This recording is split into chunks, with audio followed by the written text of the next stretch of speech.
Hello and welcome to this abstract reasoning tutorial. My name is Matthew and in this video I'll be going through 3 common abstract reasoning questions. Before I go through each of the questions, I'll be setting a 20-second timer so that you can have a go at the questions yourself. And then once the timer runs out, I'll go through how to get the correct answer. All of the questions that I'll be going over will look similar to this one. To answer these questions, you need to be able to spot the pattern that the series follows, and then you'll be able to work out what the next figure will look like. So give this question a go yourself, and once the time is up, I'll go through it.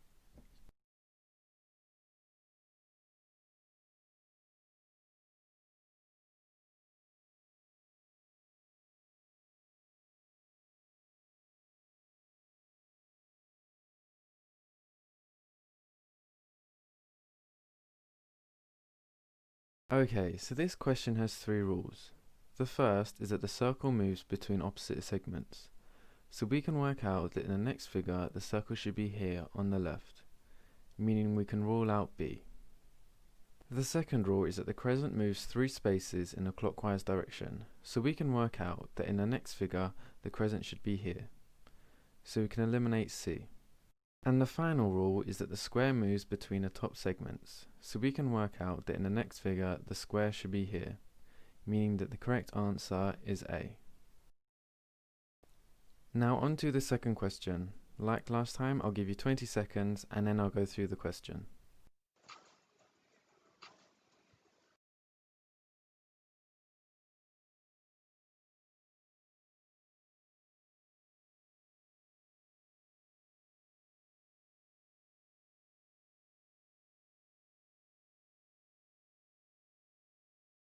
Okay, so this question has 2 rules. The first is that the number of triangles increases by 1. So we can work out that in the next figure there should be 5 triangles. This means we can eliminate B and D, as B has 6 triangles and D has 4. The second rule is that the number of arrows pointing at each of the triangles increases by 1. So we can work out that in the next figure there should be 5 arrows pointing at each of the triangles. C is the only option where there are 5 arrows pointing at each of the triangles, meaning that C is the right answer. Now on to the last question. Again, I'll give you 20 seconds and then I'll go through the question.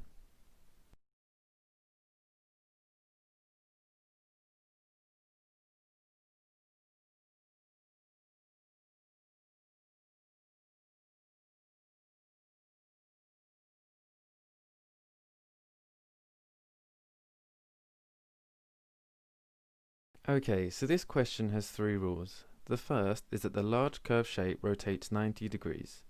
So we can work out that in the next figure, the opening should be at the top. So we can rule out B. The second rule is that the number of circles alternates between odd and even. So we can work out that in the next figure, there should be an even amount of circles. So we can rule out C.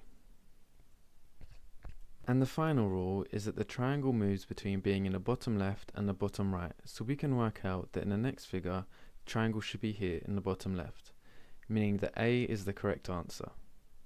So those are all of the questions that I have for you in this video. I hope that they helped you, and if they did, please like the video and subscribe. And thank you for watching.